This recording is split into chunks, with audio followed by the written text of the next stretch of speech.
Welcome to the official YouTube channel of HE-MANIA.com.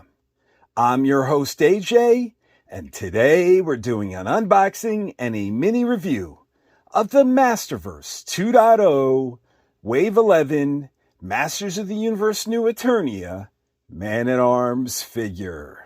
Now, this is the third time that Man-at-Arms has ever appeared in Masterverse Plastic, and you see those other two figures to the left and right of Man-at-Arms.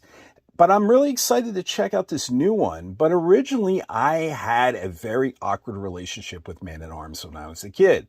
Back in the 80s, I had that like Wave 1 set of Masters of the Universe figures, and I really couldn't figure out Man-at-Arms. I couldn't figure out why Man-at-Arms had such a human head attached to a green-skinned body. Yes, I thought that green skin wasn't a bodysuit, but was actual skin color.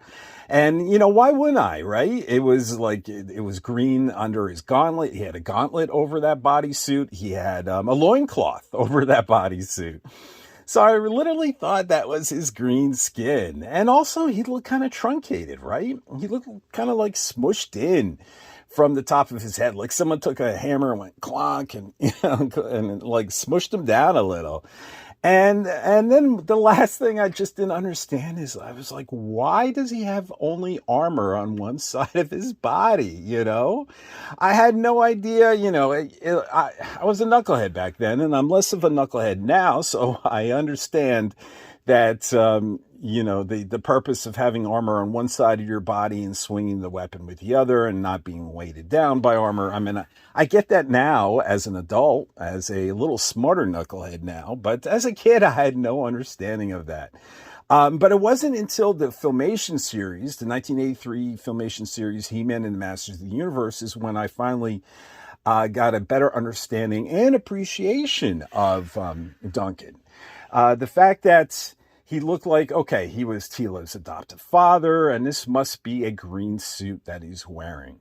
And actually, his armor set made a lot more sense to me, too, at least in the Filmation series, because he had armor on all sides of his body. And I understand why he did that. You know, in those cost-saving methods in the Filmation series, they wanted to put armor on both sides so they can actually just flip the animation cell. So if he's walking on one side, you know, from, say, right to left, they could flip the animation cell and use the same, you know, cells to walk left to right, you know, if he wasn't holding a weapon or what have you. So I understand the purpose then, or I understand the purpose now, but he made a lot more sense as a character to me in the Filmation series and made me appreciate him more. And I got to see him without his green skin suit as well, right? We got to see him like in bed in one episode with his helmet off and with his suit off. And I'm like, okay, he's not half lizard and half human. This guy is a human, you know, just straight out humanoid. And so I appreciated that cartoon. And because of that cartoon, I appreciated the character much more after having a better understanding of it. Okay, so that's my story with Man-at-Arms, but let's take a closer look at this packaging. So here it is, the Masterverse 2.0 packaging for New Eternia Man-at-Arms. Now, I think I'm going to say this in the front of every Wave 11 unboxing and review video. If you're curious what I think about this updated packaging for Masterverse, be sure to check out our Sorceress Tila unboxing and review video, and I go into detail about that.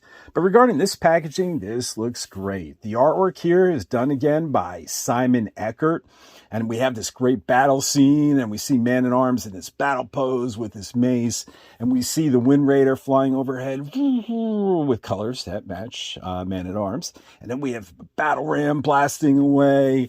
And then we see like the Eternian guard here, you know, charging into battle.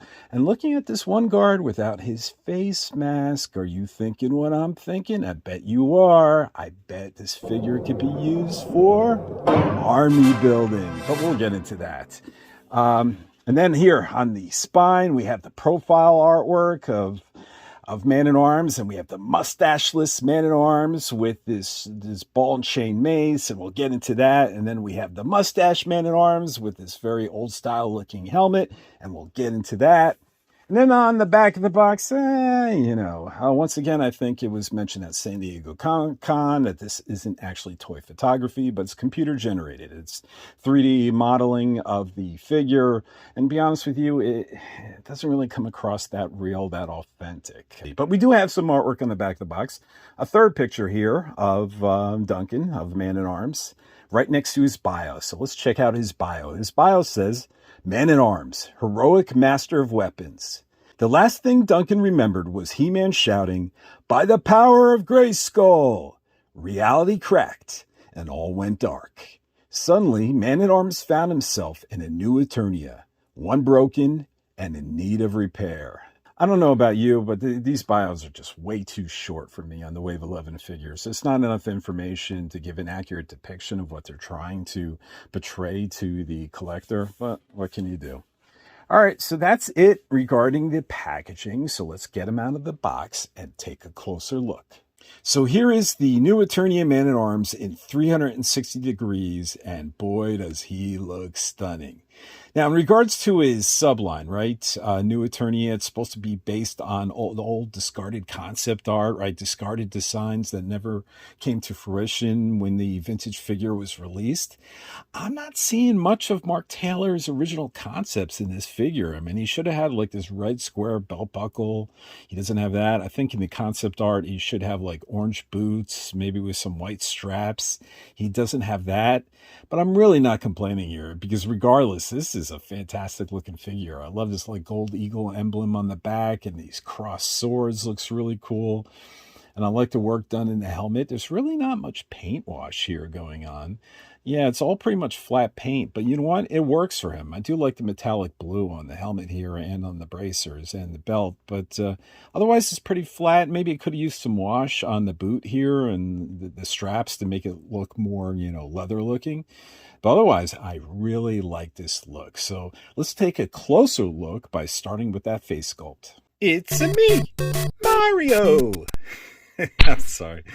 I get a little Super Mario Brothers vibe looking at Duncan here, but his head sculpt looks fantastic. Look how well he looks. This is great. I have to admit, the paint job is a tiny bit sloppy. They got a little, I don't know if it comes across camera, but he got a little of the brown mustache paint on his nose. It looks like he has hair growing on his nose.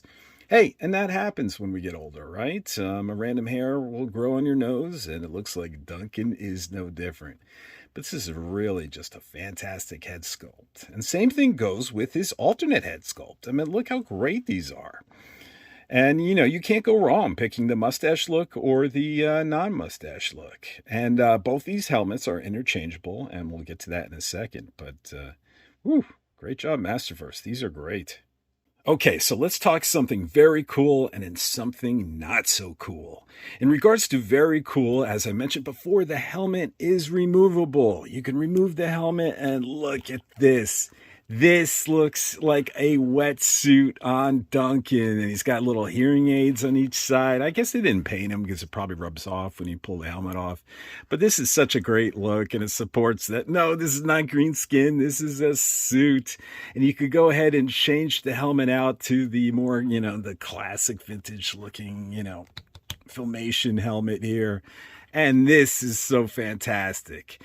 But the one thing that is not so fantastic is when you strip him down to this suit, there's one piece of armor you can't remove. You can't remove this ankle armor. I don't get it why it was designed this way. Everything else was removable. I think on the previous Masterverse figures, you can remove all the armor set. But on this new Eternia one, this one piece, you can't. This is actually part of the ankle. This won't come off. Look at that. Look at that. It won't come off. What were they thinking? I mean, why would you want to strip him down if he's going to still have one piece on his ankle? Does he keep it because it's his lucky piece of armor? My left foot. It's my lucky left foot armor. I'm going to go to dinner with this, or I don't know. So I don't understand this design choice. Like I said, the previous Masterverse figures, you could remove all the armor sets, but this one you can't, and I don't get it. It was like, oh, you're going for gold? And then, right before the finish line, you stop to go get a Gatorade, and then everyone else passes you. So otherwise, I love it. It's fantastic. It's ingenious. It looks terrific, but this makes me nuts. My lucky leg! My lucky leg armor! He-Man inside this armor! I'm never taking it off. Yeah. I'm sorry, I'm still stuck on this thing. What's funny is you can remove the arm bracer here, the wrist bracer, but you can't move this armor. But I'm here to talk about articulation. You're going to get that great 30 points of articulation out of this figure, obviously. The only thing that's strangely restricted is the head, and I just wanted to point that out. That, Duncan can look down, but based on the shape of the neck, he has that sort of like clam champ issue that he can't look up, I'm going to pop the head off. So if Zor's flying above him, he's not going to be able to look up. He's going to have to do a Michael Keaton Batman thing, and sort of bend his body back. But he can look it down fine, but he just really can't look up. So that's the only thing really restricting articulation. Oh, he also has those drop-down hips. So in regards to accessories, this new Eternia Man-at-Arms comes locked and loaded. He comes with so much. First, he comes with these two fists, these two punching hands here. Then he also comes with a additional helmet. This is like a vintage style, Filmation style helmet. He comes with an additional head, a head without a mustache. He comes with his iconic mace. And then he comes with a different attachment for the mace top, this new ball and chain effect. And this is so great. This is such a robust amount of accessories. And when I think back to the previous figures in this wave that I reviewed, the Sorceress Tila, but especially the Skeletor Skeletech, those figures hardly came with accessories. And those figures were the same price as this one. So this one really gives you a bang for your buck. And to be honest with you, those other figures you might even feel, after opening this one, feel a little bit shortchanged. So here we have the more classic vintage head with the classic vintage helmet, a classic vintage looking Man-at-Arms swinging his mace. And now we have the same look, but with his Filmation style mustache. Now, if you'd rather go with the new Eternia design with this mace, what you could do is just pop off the top, like so. And then we're going to put on this ball and chain effect, which was from the original concept art of Man-at-Arms by Mark Taylor. It's really a devastating weapon, and I think it's very fitting, say, the Barbarian He-Man from the mini-comics. Nothing we'd see in Filmation, because this thing is going to do some damage. And now, look at that. What a devastating weapon. He's swinging it in motion, in battle. Yeah, look at that. That thing is cool. So in regards to army building, I think this new Eternia Man-at-Arms could work really well. And that's because you get two different heads with this figure and two different helmets. So you could pick like one generic head and buy 3 of these figures, and they all wear the same helmets, and they could be your Eternian Royal Guard. And then your Man-at-Arms, your Duncan, who's leading them, could have that mustache head with a different helmet than the guards, and he could be holding the mace, and he could be having the shoulder armor and look starkly different from the Royal Eternian Guard that he's leading. And I think it could make a striking scene for any collector that likes the army build. Now on the back of the armor, there's a clip for his mace, which interestingly comes off. I'm not sure why, but you just slip this in here, and in either way, either top down or top up, you could pop in the mace, and he's ready to go.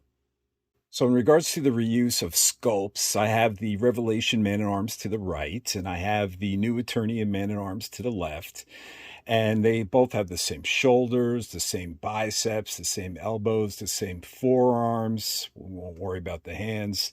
The same thighs, the same knees, the same calves, except the new Eternia Man-at-Arms has the drop-down hips. They share the same torso, the same chest, the same buck. But the things that are different are the feet, the boots, the loincloth, the belts, the armor set, of course, and then the heads. So what do I think of the Man-at-Arms Masterverse 2.0 New Eternia Wave 11 figure? I adore this one, guys. I think this is my favorite Man-at-Arms Masterverse figure to date, and I really like the previous two. But this one I think really appeals to my classic sensibilities, especially the face sculpts. They really sell it to me, especially the one with the mustache. And I also love the sculpting of the helmet and the armor, and I love the insignias on the armor, like the crossed swords and the eagle, and it's so well done. And I like the mace. I even like the mace with the ball and chain aesthetic from its classic roots. It's all very cool. Now, it's not a perfect figure. Obviously, it does have some paint issues, especially in that head sculpt that you saw, but especially also the unremovable armor piece on his left ankle. That to me is pretty ridiculous. I don't know how this got past quality inspections that way when this figure was approved. I'm not sure what happened there because, like I said, the previous Man-at-Arms figures, you could take all of their armor off, but for some reason on this figure, this new Eternia figure, it's stuck to his leg. And to me, it's kind of unacceptable, but it doesn't kill my love for this figure. I love this figure. I love that you could remove the helmet and you have this whole wetsuit look of Man-at-Arms. I never thought I'd have that before. I never thought I'd want that before, but I want it, I love it, and I like it here. Even with its faults, this is really a well-executed figure that I love a lot, and I'm happy that I'm going to be putting on my shelf after I'm done with this video. So that's it. I want to thank you all for watching, and we'll see you next time.